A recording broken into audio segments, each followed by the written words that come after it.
Hi, everyone. Ian Andrews here with you from Lakewood Alive. Thanks for joining us tonight. We're going to give it just a minute or so to let folks come on into the room, and then we will kick off Knowing Your Home, Concrete Refinishing. So I'll be back with you in just a moment.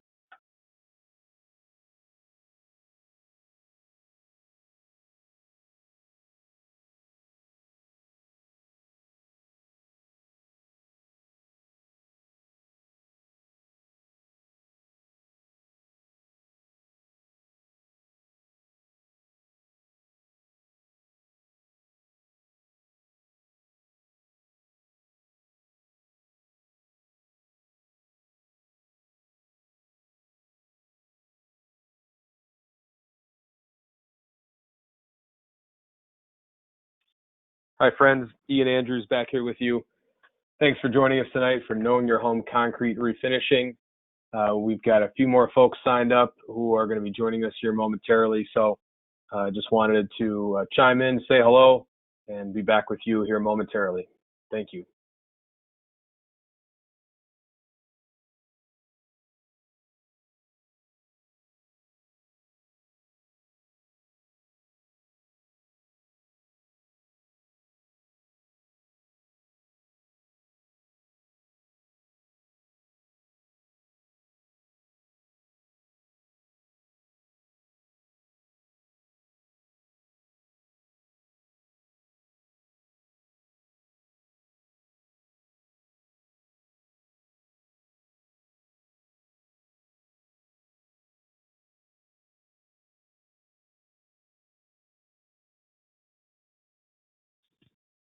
Hi, everyone.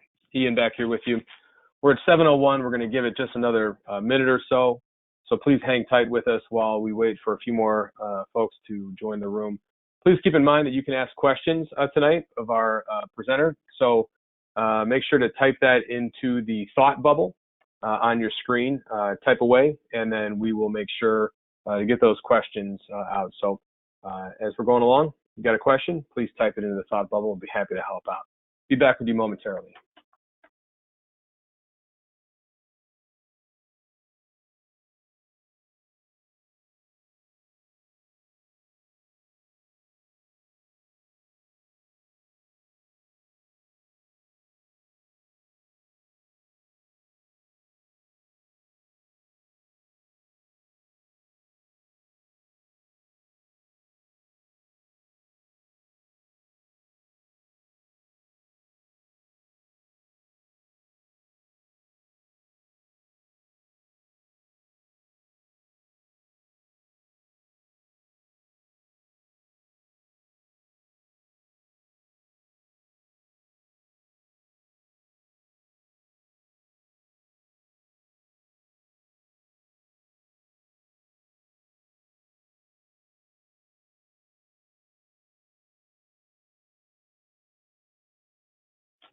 Hey, everybody.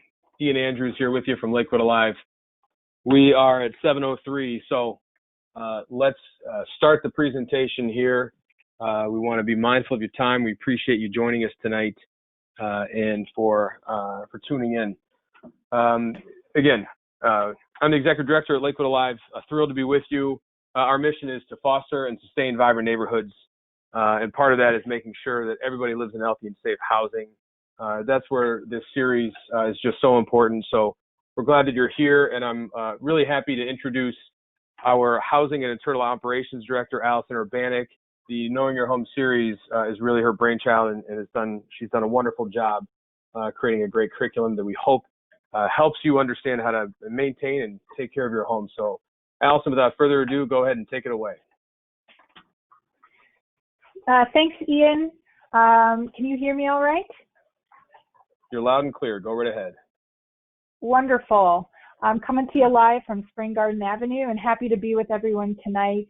We took a little break in August, so I've missed all of you very much, but I'm excited to be back at it. And we've got our good friend Matt Clark with us tonight.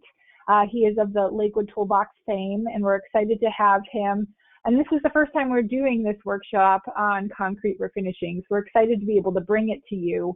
And then at the end of this webinar, we'll be telling you about our upcoming workshops. So please stay tuned for all of that. We're excited. We actually have 3 more in the month of September because we missed you so much in August. We wanted to fill you up with some great information in September. So as Ian mentioned, you can ask questions. So we are taking them virtually. You get to put them in the text box and you'll send them over to me, and I'll make sure that I share those with Matt. So you will see on your right-hand side, there's a little thought bubble.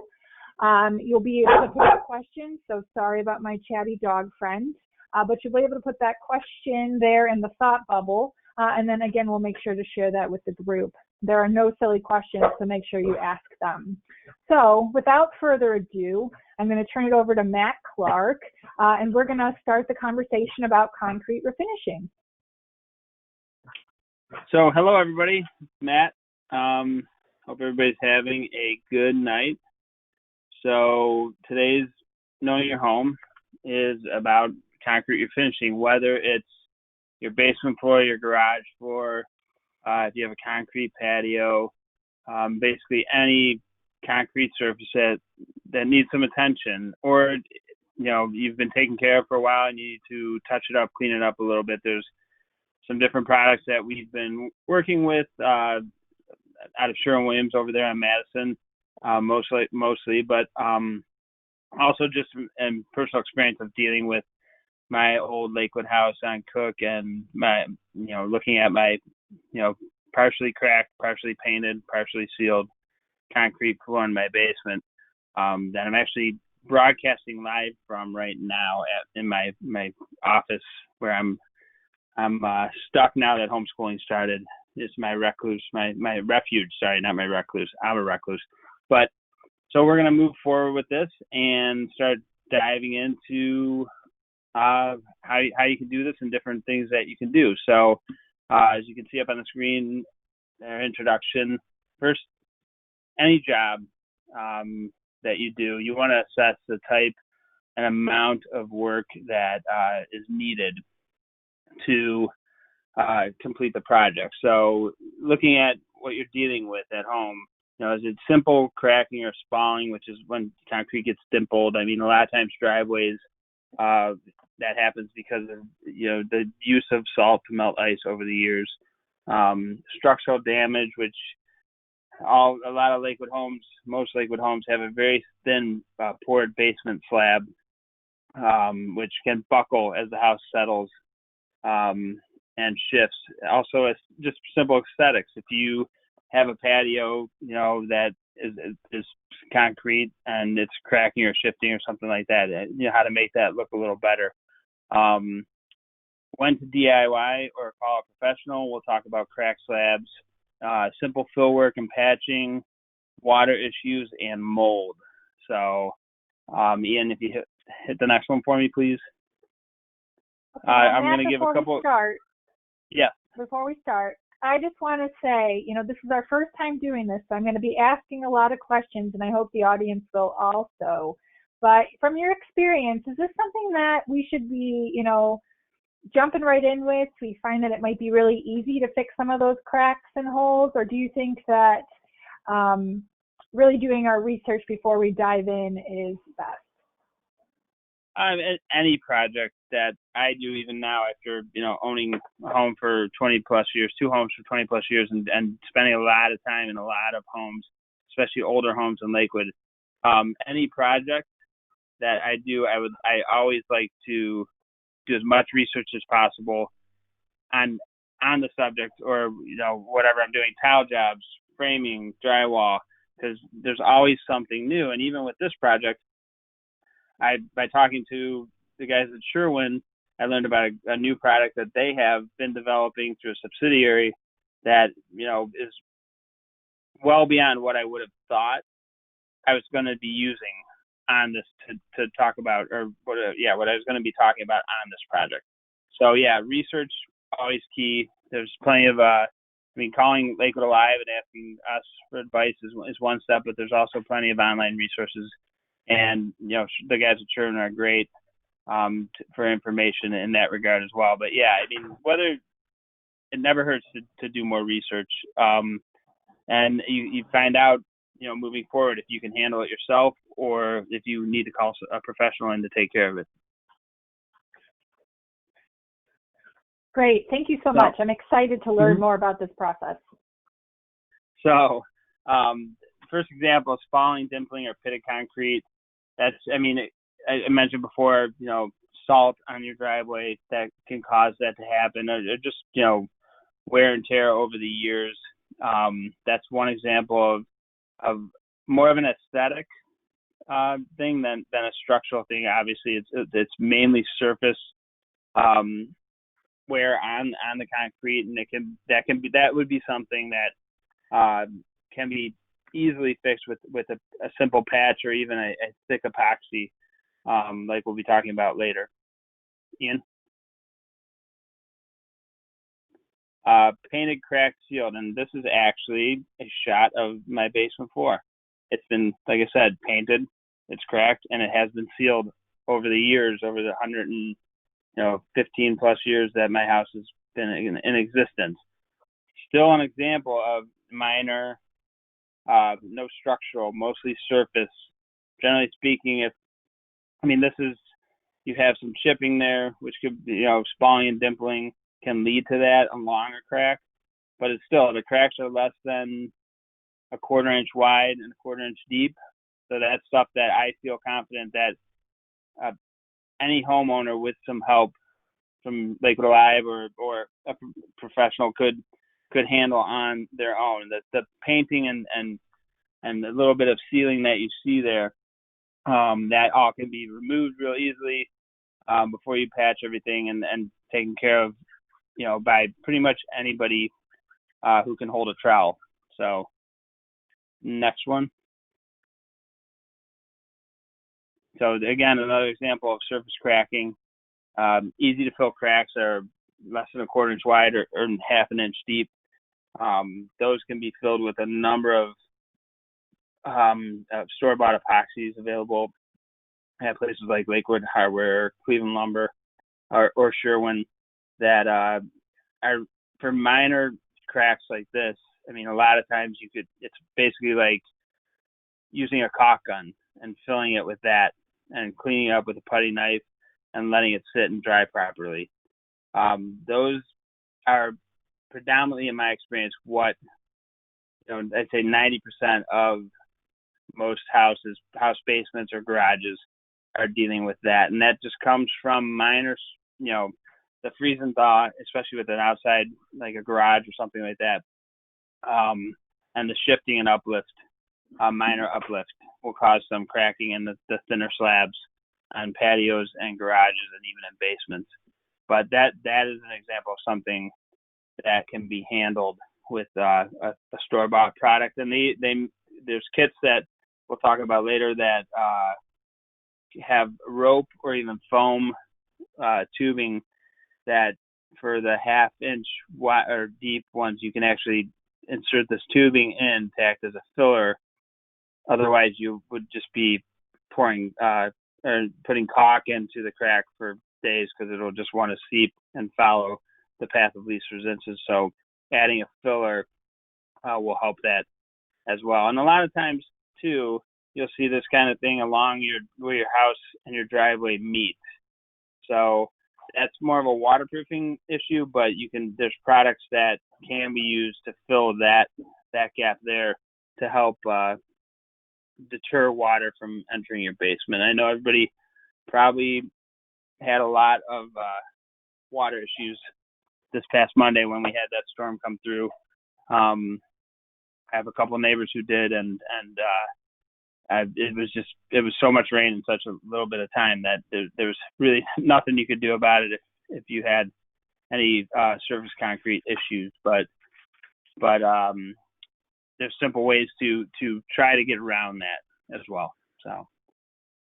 So Matt, just to reiterate, though, like this minor cracking, so smallish cracks are normal, especially for our houses, because I live in a home that was built in 1906.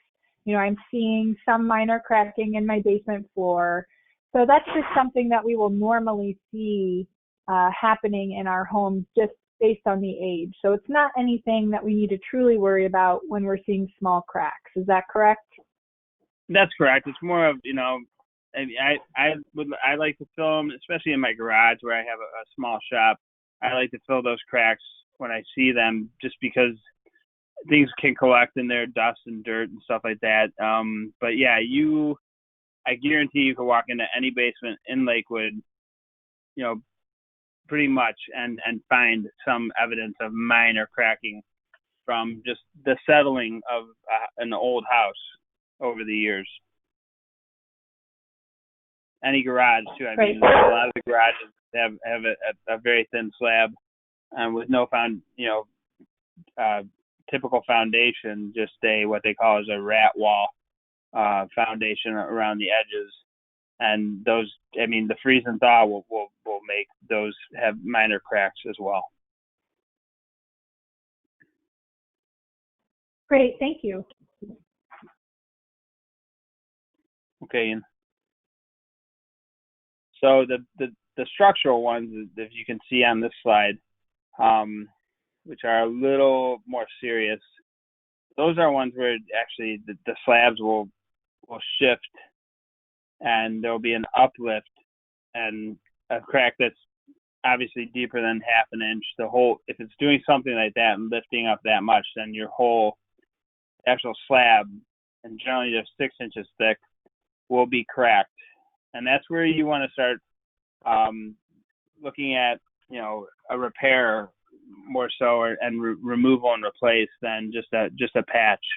A lot of times that can lead to, you're basically exposing through that crack your house to water, or your garage to water that will seep up through it, or if it gets big enough, pests and vermin.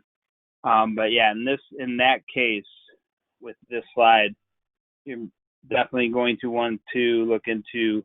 There's many options. You can cut those slabs out.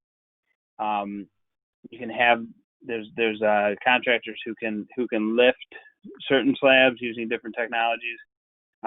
But in most cases, that's one of the structural ones that you would want to have taken care of by a professional licensed concrete contractor.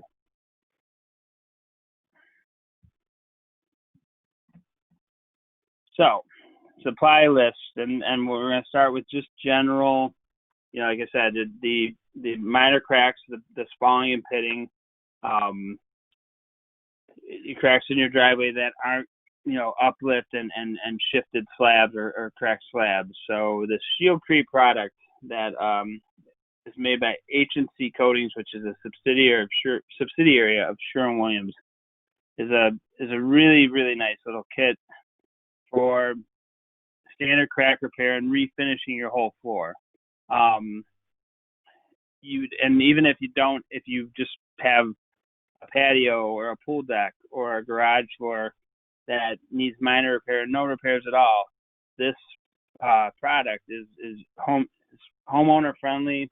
You can add color. You can add what they call our fleckings, which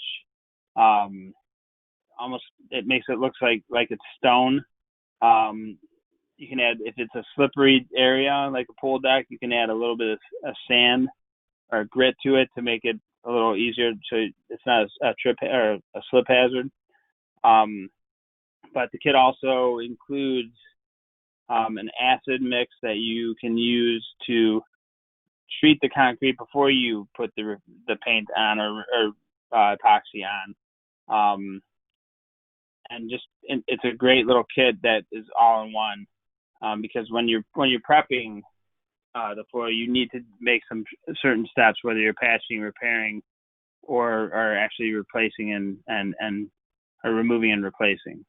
So it includes everything, like I said, including the degreaser to clean it after you've done an acid or you're grinding and sanding everything, because you want to start any project when you're painting or refinishing or coating something, you want to start with a clean surface.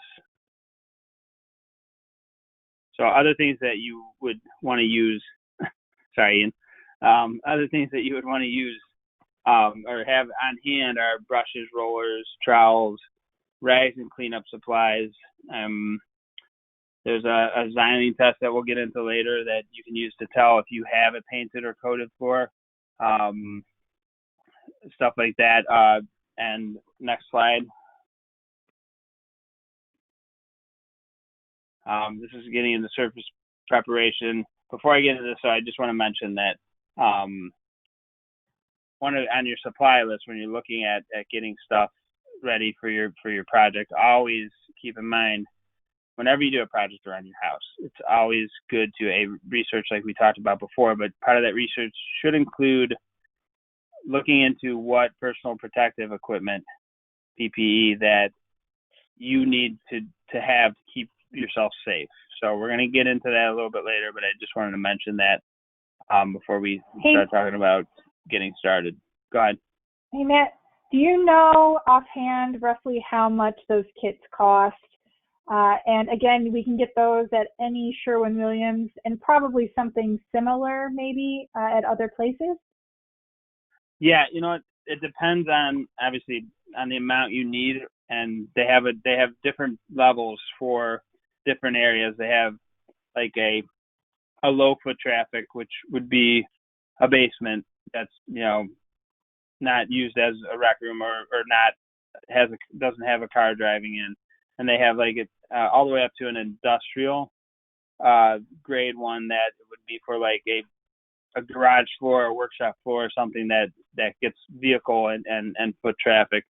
They range in price from anywhere between $50 and $60 up to $150, but it's always best to get a hold of your local supplier, in this case Sherwin, to double check the pricing on certain products before you go ahead and make your budget for your project.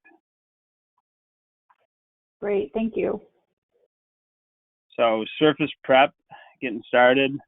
If you see in that picture, that's a floor grinder. It's a great piece of equipment.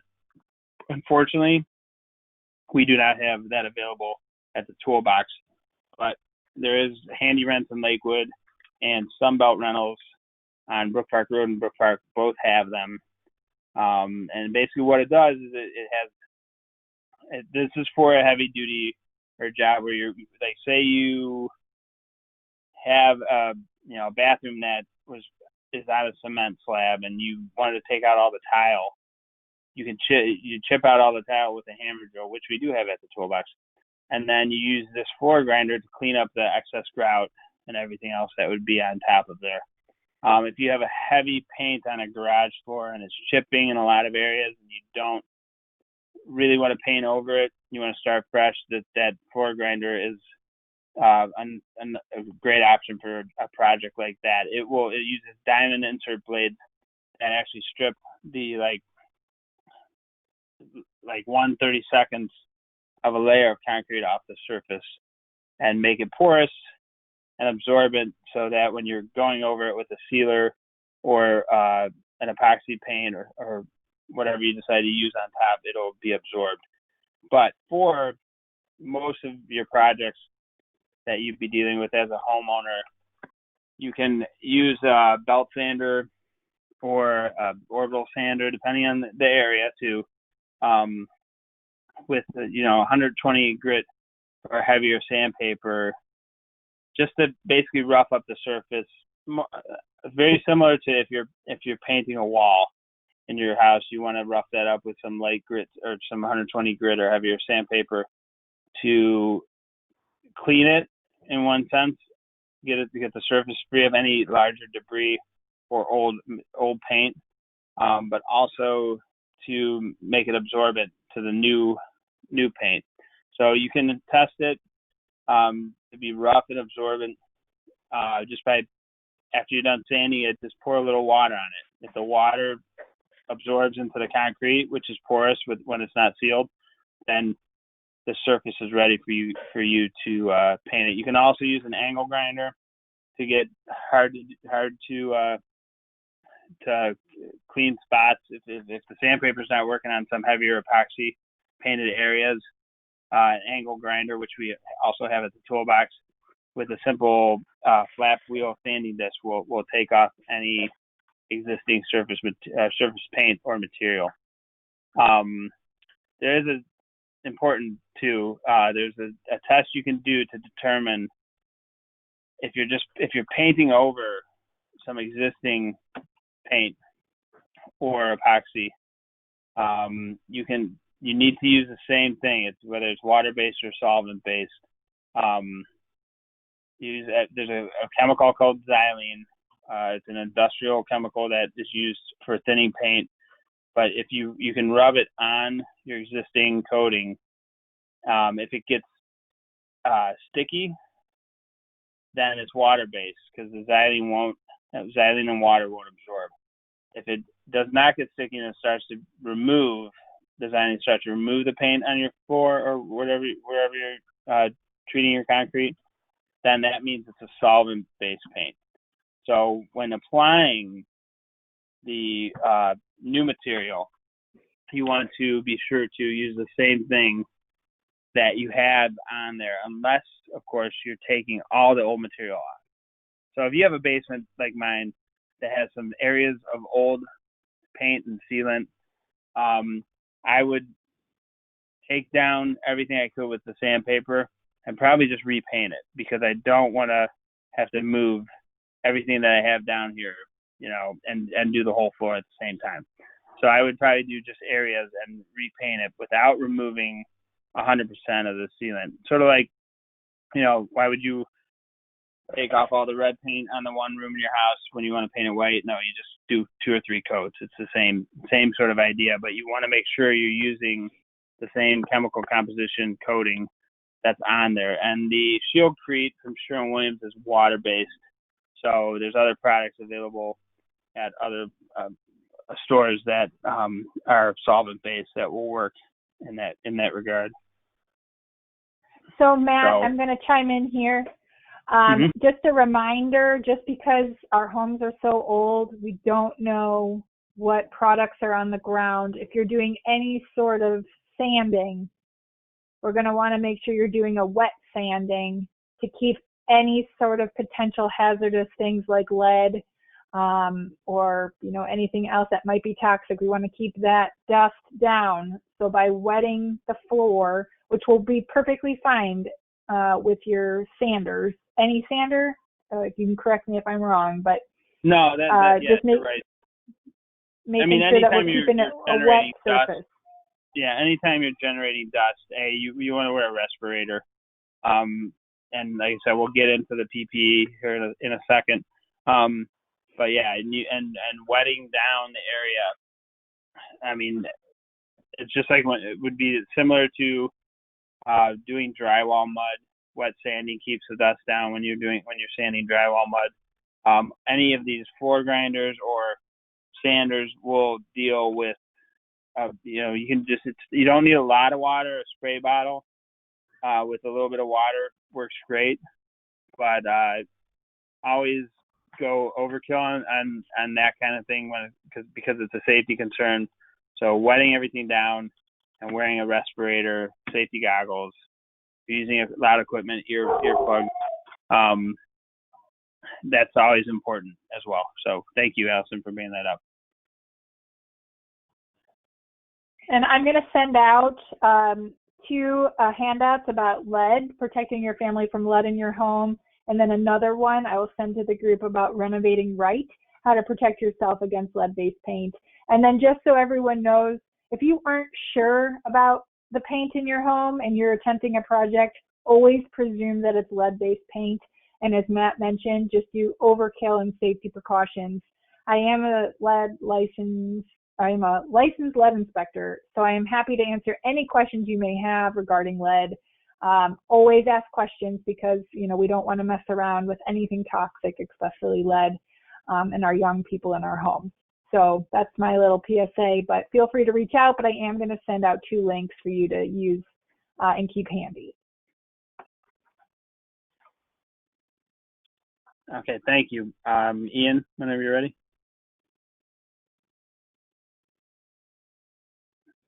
All right, so continuing on surface prep. Cleaning the surface just like painting. I mean, one of the good things to remember, if it's not a major structural repair and you've painted a wall in your house, you can do this. You can totally do this. You've generally probably patched holes. You've used a shop vac. You've sanded. You've done all that to paint your walls. It's using different products, but it's the same method. You have to clean the surface first, patch any damage or cracks or anything like that, sand the material that you used to patch, clean it again, and then apply everything. So some little tips that we've listed in the slide here. If you have some deeper cracks that are not structural, using a shop vac or an air compressor, which are available at the toolbox, to remove any of that stuff from the cracks. You know, an air compressor is great for blowing out, the half-inch deep cracks, tiny little stones and stuff that might not affect your patchwork or your fill work immediately, but over time, the little gap of air or space that little tiny stone will create can weaken the material that you use to fill that and cause, another crack to form. So keeping the area clean throughout the work process is always important, but also making sure that you have it clean and dust free before you apply your coating, because the dust will definitely affect adhesion and the longevity of life of the coating will definitely be affected by anything that gets between the coating you're using and the concrete surface. But yeah, and make sure again that it's absorbent, that you cleaned off anything that was on there, or at least made the surface. If you're repainting a floor that's already painted, you make sure that certain areas are sanded and porous as best as you can. But the PP, again, very important. Safety glasses, the respirator, rubber gloves. If you're just cleaning, with degreaser and stuff like that, a standard latex glove, which in today's day everybody probably has a box at home. Something like that is fine. If you're using an acid to etch some really rough areas, then you would want to get a heavier duty rubber glove. Most stores that sell this type of material will have these heavier duty rubber gloves. They're heavier than dishwash gloves because they're made of compounds that will actually resist the acid from eating through them. So just keep that in mind, safety first.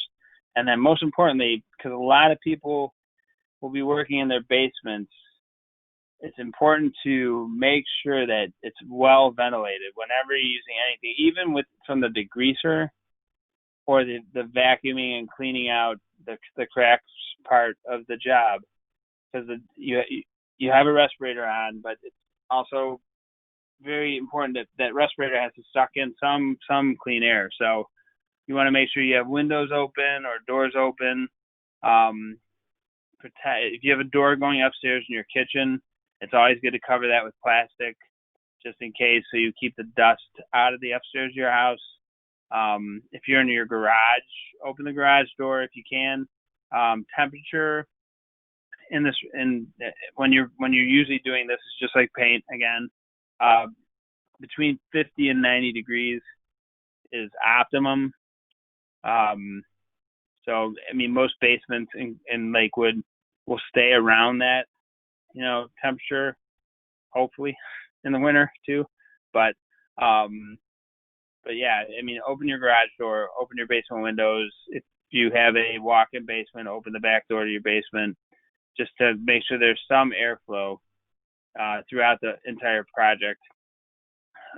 Even during drying, it helps for the coating to dry to have some airflow, and also keeps the fumes from the chemical out of trying to get up in your house. If you have a forced air furnace and you're trying to do your basement, be cognizant that that furnace will suck air from your basement and spread it throughout the house. So plan ahead, and if you're going to do a project like this,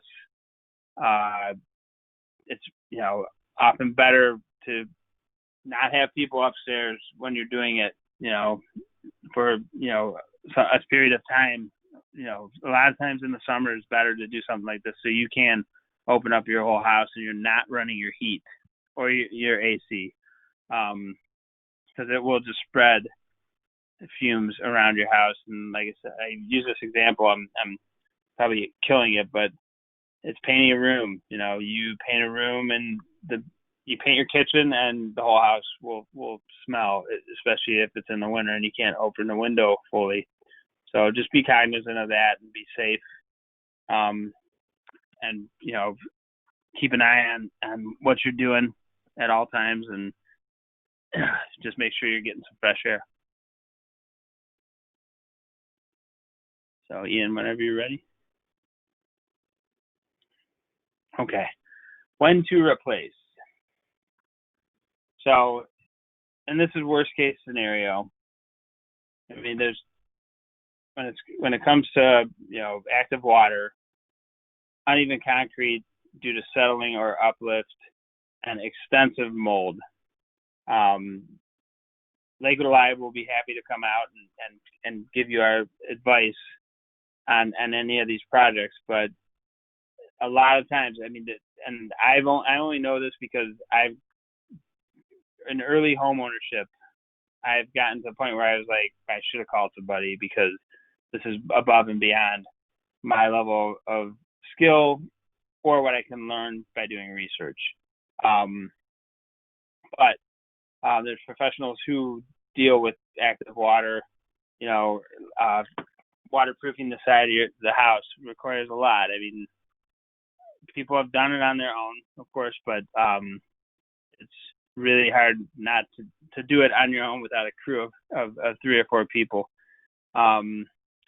And then uneven concrete that's caused by a slab uplift. There could be something, more important underneath what caused that slab to uplift. It could be a broken sewer line or some severely cracked tiles that caused that to happen, and you want to address that. And the professionals have the equipment like cameras that they can put down drains and see what's going on underneath your foundation to act or to effectively address the situation. Mold, another one. A little bit of mold, depending on, I mean, I'm sure if you have an old basement, you have water, you've moved a dresser that's been sitting there for, the last 10 years and you've seen something funky. There's products that you can buy that have bleach in them or other chemicals that will clean that. Always wear a respirator no matter what when dealing with anything like that, trying to clean it. But if you have, in the picture, I mean, that's a severe case of mold. So something like that would require a professional mold abatement company that would take care of it in a safe manner that would protect you and your family, and you wouldn't have to worry about it. Yeah, it's going to cost some money, but it's also really the best way to do it when there's that extensive amount of mold or structural damage that could be caused by a broken sewer line or anything else. Tree roots are another thing. We all love our big trees in Lakewood. I love them. I love my big trees, but they wreak havoc on our foundations.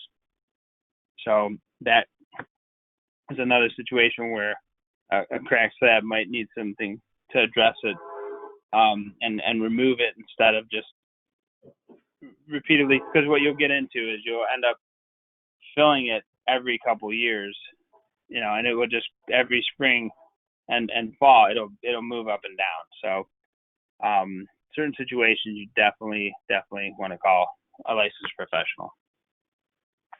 And Matt, just again, shameless plug, I'm full of them tonight. We'll be hosting our waterproofing workshop, Knowing Your Home Waterproofing, on Thursday, September 24th. So if any of these things, kind of little bells or red flags are going off in your head, make sure that you sign up. We just got that posted today on Facebook. It's live. Go ahead and sign up and join us. It'll be a really great workshop and answer a lot of questions. All right. Thank you. Ian? So, finish work. I mentioned before, optimum temperature range for patching, repair, and painting and sealing is between 50 and 90 degrees. The less humidity, the better. That it'll definitely affect your dry time. Not this past week, but a couple weeks before I was painting in my garage, and it took like 3 days for a birdhouse to dry. Just using regular spray paint because it was just so humid. But important thing when patching and using caulk or repair materials which would be probably what most everybody will be doing, who I'm assuming listening to this workshop. But the important thing is to let them dry thoroughly before you apply any seal or paint or anything or coating of any kind, because that's when you can easily, by wanting to get the project done quickly, you can easily screw up your patch by rolling over it when it's not completely dry, because the roller can actually pull that. If it's not dry enough, it will pull the caulk or the other material out of the crack. And then not only are you dealing with a repair problem, but you're also dealing with an aesthetic problem, because if you try to paint that over, it's going to look inconsistent with the rest of your floor. So always let everything dry. If you working dehumidifier, no matter what you're doing, if you own a house in Lakewood that's old, which isn't most of them, you should have a dehumidifier in your basement running all year. It's good. It keeps the air smelling nice in your basement, and it keeps it dry. So, and it can prevent a lot of these problems that are caused by water and humidity in our basements, mold being one of them, and to more of an extent, the cracking and moisture cause problems. But yeah, if you can get one, yes. Yeah, Energy Star ones, I mean, they barely cost anything to run nowadays, and you can hook up that hose so they automatically empty if you have a drain accessible in the basement. They are amazing. I had one that was like old as dirt, and it was loud, and it cost a lot of money to run. And the best thing I ever did, I think it was on my 30th birthday when I got my dishwasher and a new dehumidifier. It was the best year ever. My basement was just amazing, way, way better than it was with that old dehumidifier, and I'm saving energy and lots more moisture is being sucked out. So highly recommend upgrading if you have an older one, and definitely focusing on the Energy Star products, because it does save you a lot of money. And for the record, I turned mine off for the first time in probably 3 years to do this tonight, because it's 4 feet away from me in my basement office right now, so I wouldn't be overtaking my voice when I was trying to talk to you guys. So yeah, that's important to have. And if you do, you can get one where you can hook up the hose to it and run it right into a drain, and you never have to worry about emptying it. One other old man trick, if you do have one that you have to empty, the water in the dehumidifier for some reason is really good for plants. So if you're emptying the little tub out, use it. Don't just dump it out in the drain. You can use it to water your plants. I did that with my old one, and it's now clean that I and have filtered, the hose hooked up, yeah, it's but really nice. always refer back to one of our toolbox shelter-in-place videos from the beginning of the pandemic, where we actually talked about changing the filter on your dehumidifier. So always keep that in mind. But back to the patching and repair. again, thoroughly clean everything and let them dry thoroughly. You don't want any moisture on your concrete before you apply the coatings. So removal of all finishings, any flaky materials. If you're repainting something that's been painted, again, it's just like even your house. Scrape, grind, get rid of all sand, all the flaky materials, repair any damage in the floor, and then put your coating on. It's going to look like you have a brand new floor. There's products. If you have a bunch of cracks in an area, or you have some unevenness that's not structural, there's self-leveling compounds that you can get that can be troweled on, or even use with the squeegee that'll fill bigger areas. And then those will be absorbent already when they're done drying to accept a coating or an epoxy paint. So, but yeah, always refer to the manufacturer's directions on the paint can, and talk to the people you buy your materials from. I mean, I've learned more from Glenn at Lakewood Hardware in the past 5 years than I did from anybody at a big box store before that, just because you go and you say, I want to do this with my basement, floor. What should I use? They'll point you in the right direction. Sherwin is the same way, or call us at Lakewood Live, call the toolbox, and I will give you the best advice I can on any number of projects. That's part of our deal. That's why we're here. And if we can lend a tool that can help with this from whether it's a shop vac or even a big broom, we have plenty of that there, and we're more than willing to help you out. So Matt, before we move on, thank you for plugging the Housing Outreach Program. It's one there that's here to help you. So please use us, as he said. We'd love to assist you. But so we had a question about efflorescence. It's a really tricky word to say, but kind of that scaling and that kind of looks like coral coming off the side of your wall or maybe on your floor. Any insight on how we would, it seems like we would just kind of scrape it off and clean it and then put the material on.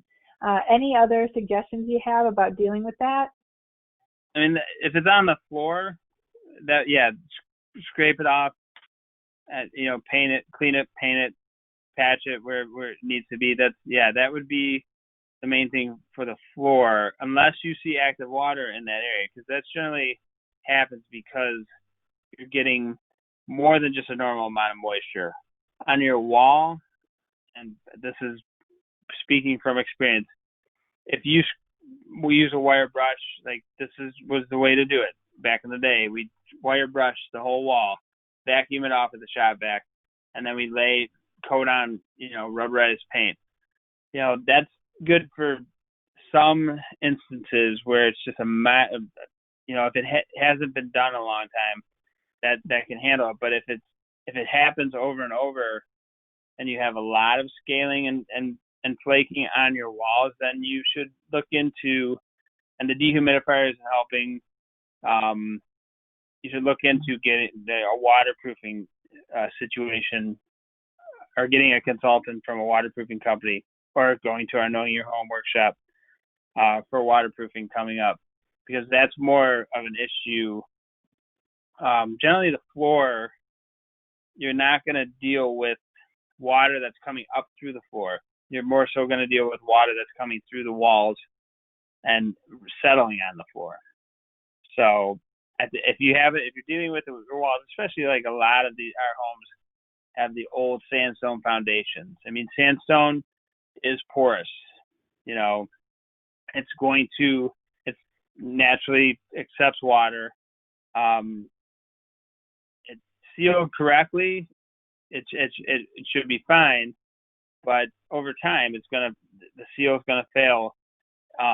If you keep it up, if the upkeep's good and you're not getting a lot of pooling of water in your basement, then just keep scraping and stuff. But if you're doing that if you're noticing it every year or every spring when we get a lot of rain, then I would consult a waterproofing professional or you're going to need to do something more, I guess, than just scraping it off and resealing it, because you're going to be doing that a lot.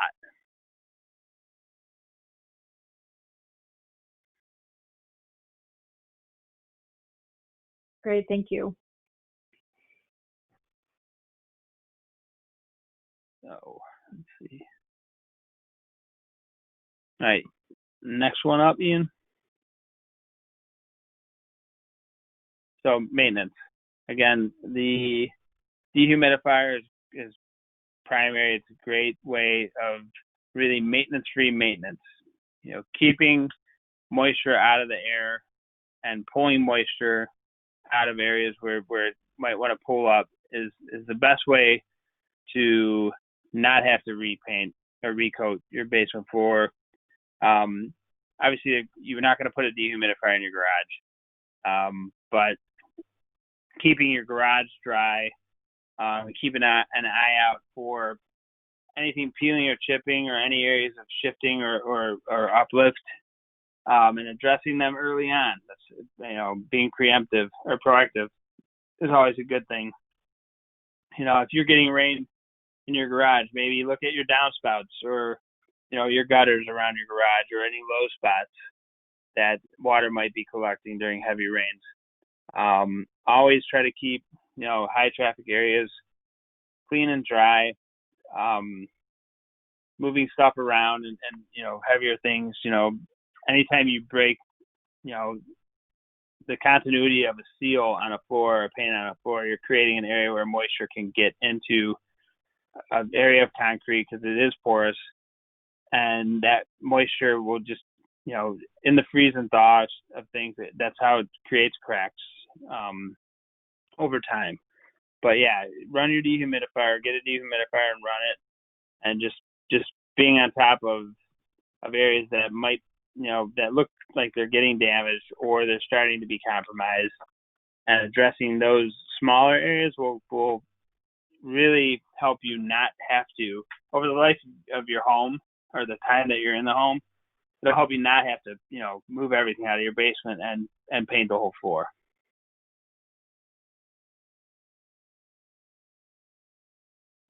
So I think this is a good time to bring up that we don't want to use really harsh chemicals on our floors, right? So you want to use a nice, easy cleaning like a dish soap or just water to keep it clean.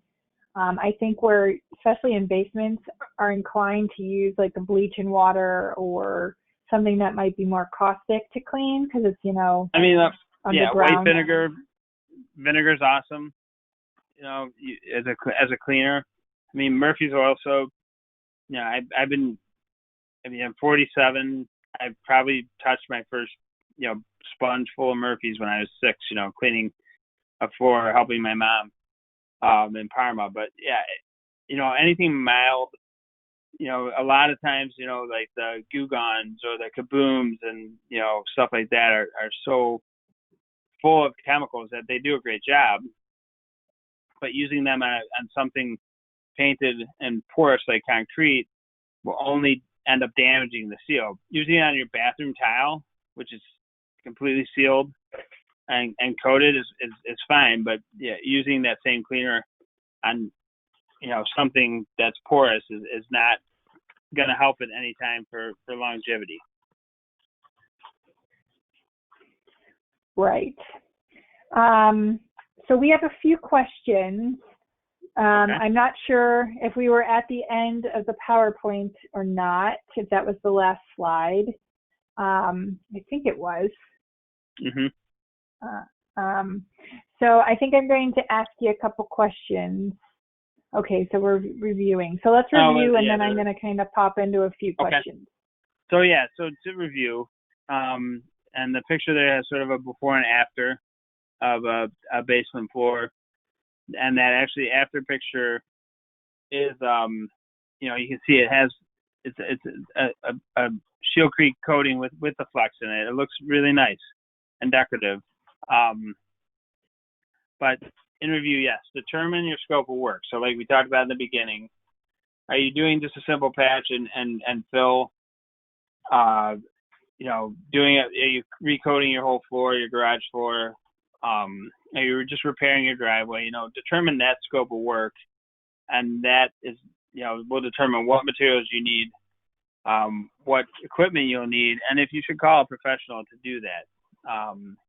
Make sure, as always with any project, obviously you take proper safety precautions, but you also clean and prep the surface thoroughly and be patient.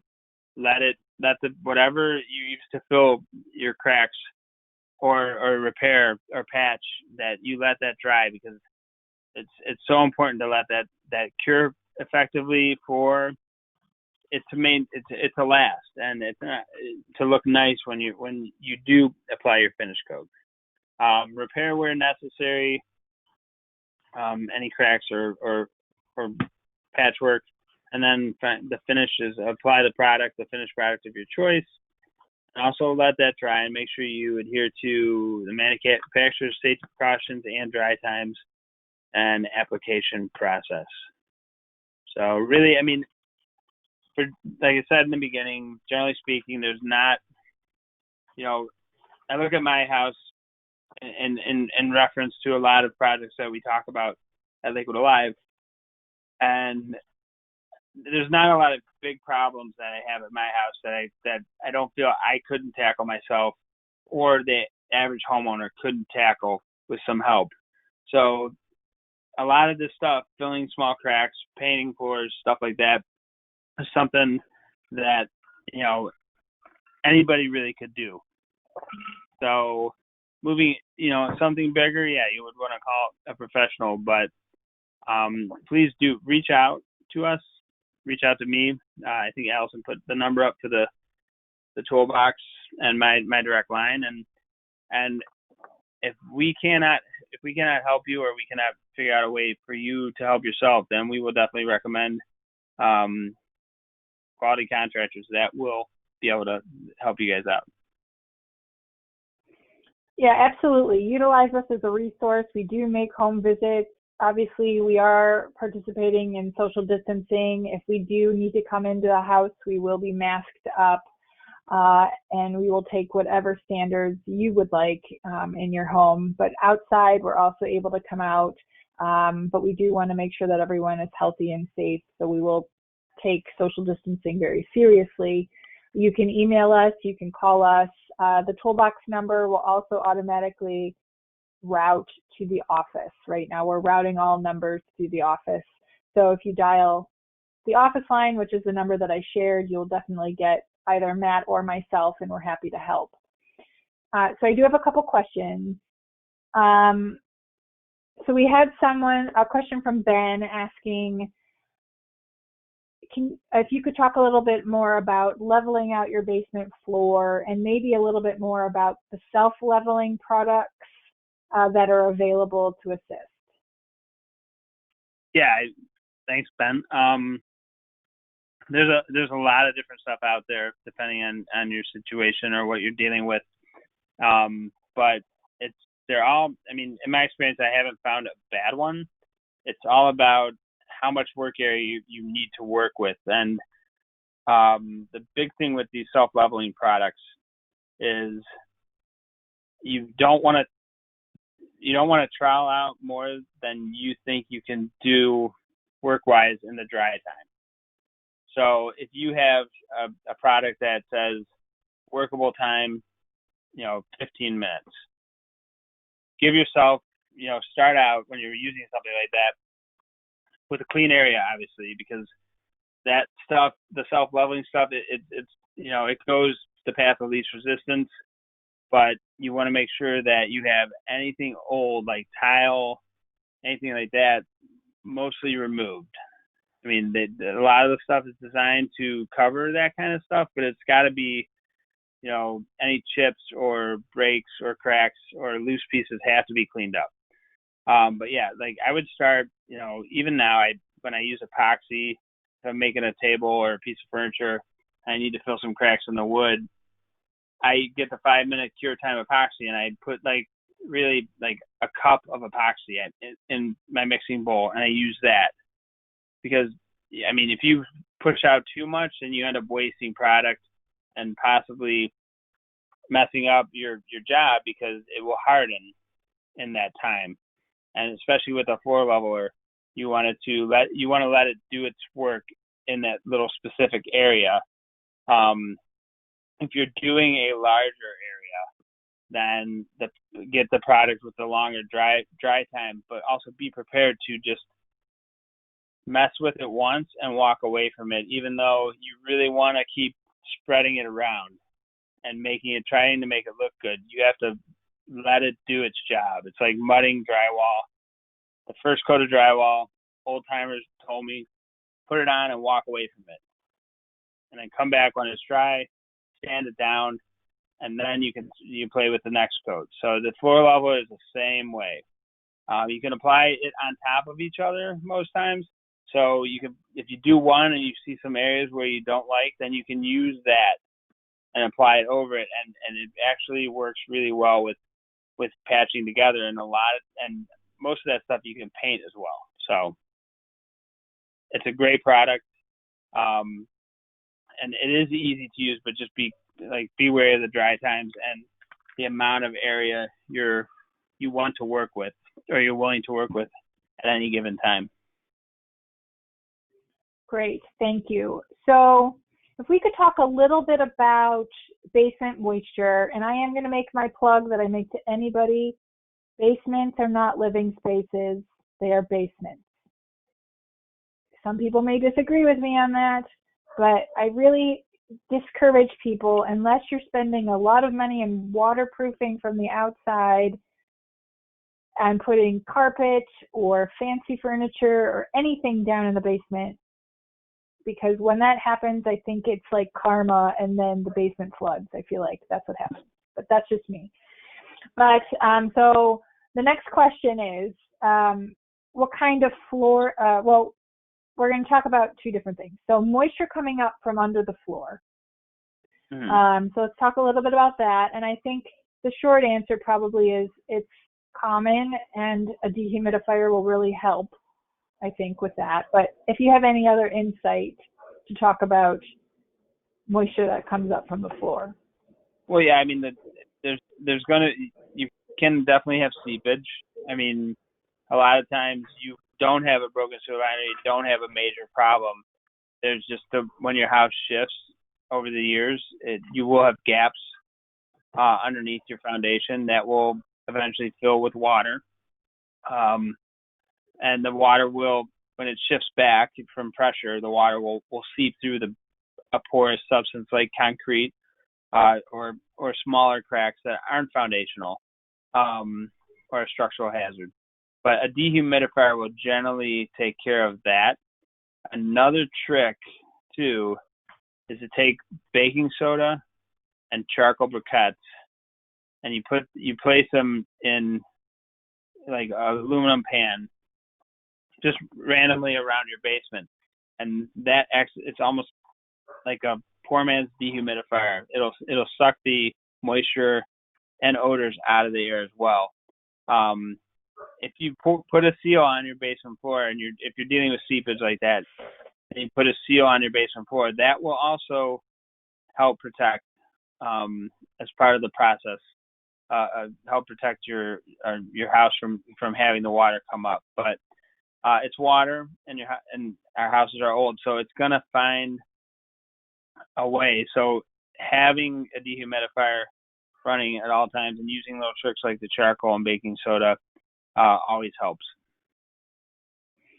Yeah, that's an old trick that I've been telling clients to do for a long time, because it's cost effective for people who may be on a really tight budget, and it makes a big difference. So another question that we have is, what are some other flooring options other than sealing to put over an existing basement floor that has moisture issues? Really, I'm going to probably say nothing. Yeah, I was going to say, if you're going to do anything finish-wise, tile, laminate, anything like that, you would want to seal it first. You'd want to seal your floor level. You would need to putting flooring down. You would need to make sure you have a level surface to start with. So you'd have to be using a floor leveler as well, because no basement in Lakewood is level unless it's been completely ripped out and repoured.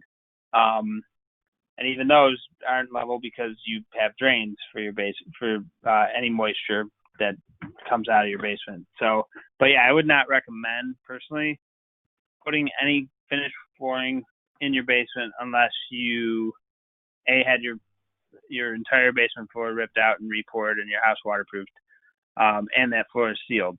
So, and level. So either way, yeah, I mean, there's really no good solution for a finished floor except for a painted sealed floor with something on top of it. But I wouldn't recommend it. Great. And then, so we are beginning to wrap up here, friends. So if you have any additional questions, please feel free to get those into us. We have a question from Barbara. Barbara has a balcony with indoor-outdoor carpet on it. And she would like to know, how do we get this off without chipping the surface? And how much should we worry about chipped surface? So it's a concrete balcony, I assume? Yeah, I'm assuming, Barbara, if it's not, let me know. But yeah, I guess if it's a concrete balcony and it's that indoor-outdoor carpet, just gently scraping, and I mean, you're gonna really just have to be gentle with it.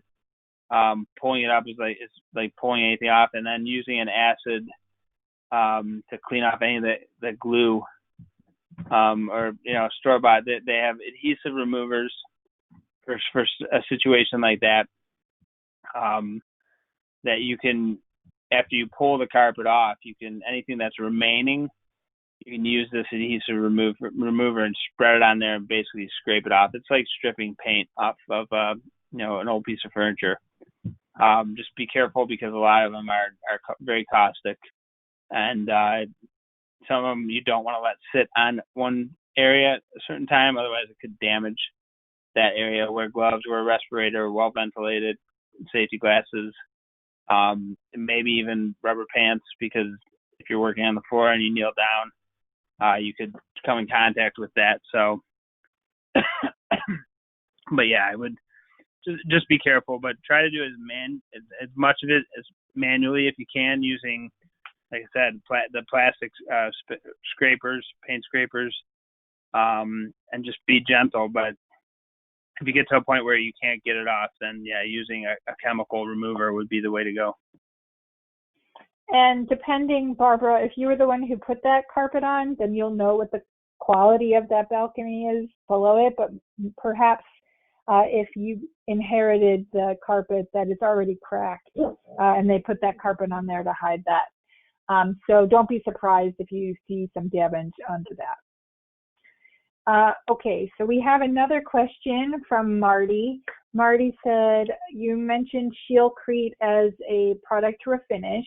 What other products, such as hydraulic cement or regular Quickcrete, is best to repair spalling? Yeah, any of those, anything that's really non-expanding concrete could be used to repair spalling. It just depends on,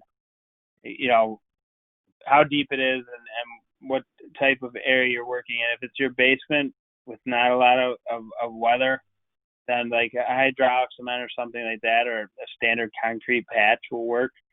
But if it's your driveway, then, look into the products at, Lakewood Hardware, Cleveland Lumber, and just Quickcrete does make, an exterior grade concrete patch, or like a ready mix, just add water that you can trowel on. But if you think about it, you're filling like a half-inch deep, divot there. So paying attention to the application process per the manufacturer's direction, making sure it's clean, there's no dust or debris or additional cracking, is key. Following the temperature specifications for application and the maintenance of that as well is, I've seen, old timers throw everything in driveway cracks and stuff from foam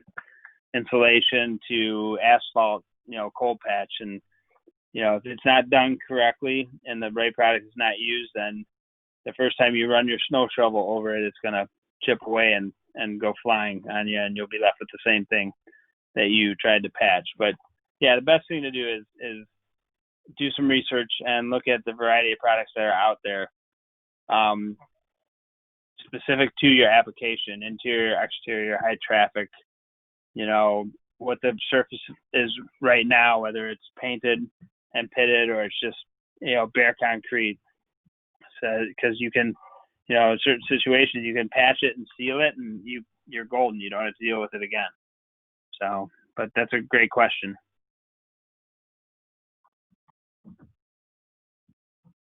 Okay. Of course. So we do have a question from Jack, and Jack, I'm going to try to see if I can get this relayed properly. So Jack has a floor that is starting to arch in his garage. So I think it's starting to lift up a little bit. And he would like to know, without tearing the area out, can it be grounded fairly flat? And that really all depends on how bad it is. I mean, if it's cracked and you grind it flat, then you're just taking, some integrity out of the area itself. If you have a 6-inch piece of wood per se, and you sand it down to 4 inches, you're weakening it.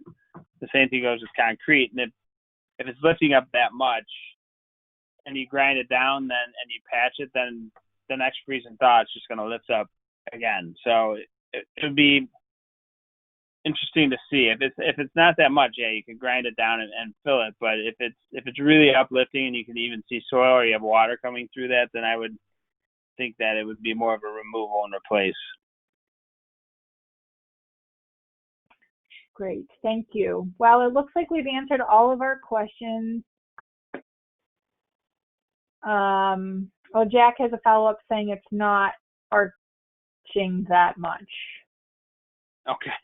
Then yeah, grind it. So. It depends.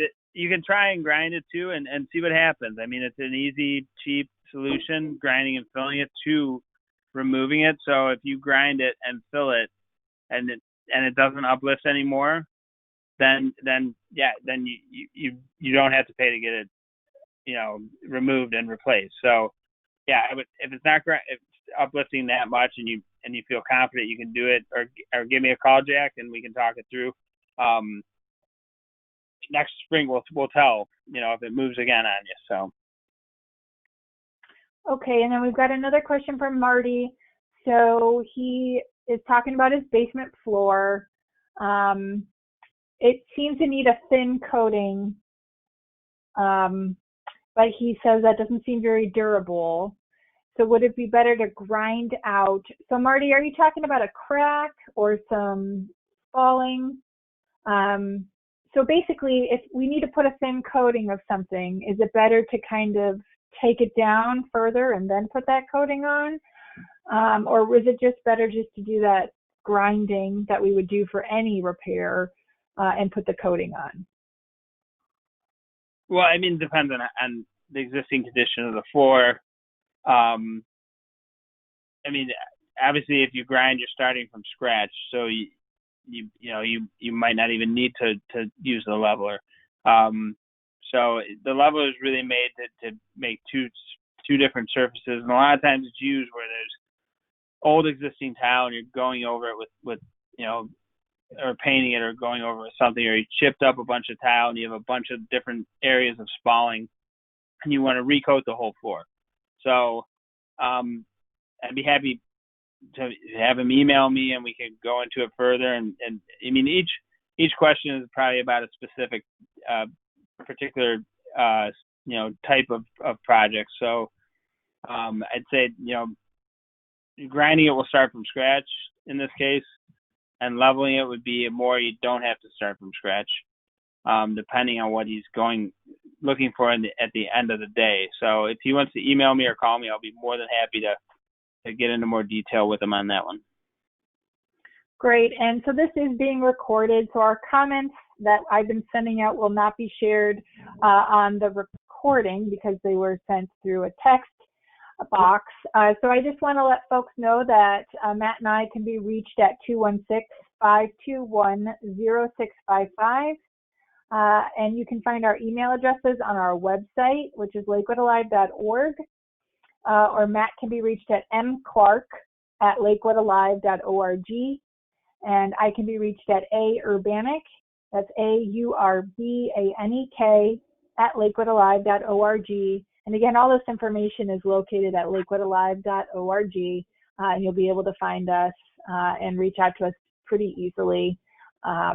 So thank you all for sharing your evening with us. Thank you, Matt, for sharing your knowledge with us. It was a fantastic workshop. I learned a lot. I hope you all did too. So we do have some upcoming workshops, as I mentioned.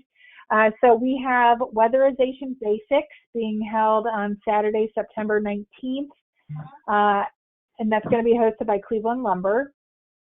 And then we have our waterproofing workshop on Thursday, September 24th, and that will be hosted from 7 to 8:30 p.m. with our friend John Turner. He is a tried and true friend here on Knowing Your Home, so that'll be a great workshop. And then we actually have another workshop coming up on September 26th. We are partnering with Paul at Lakewood Garden Center to figure out how to put our beds to rest for the winter and be ready to go and be super successful next spring. So thank you all for joining us. Visit lakewoodalive.org.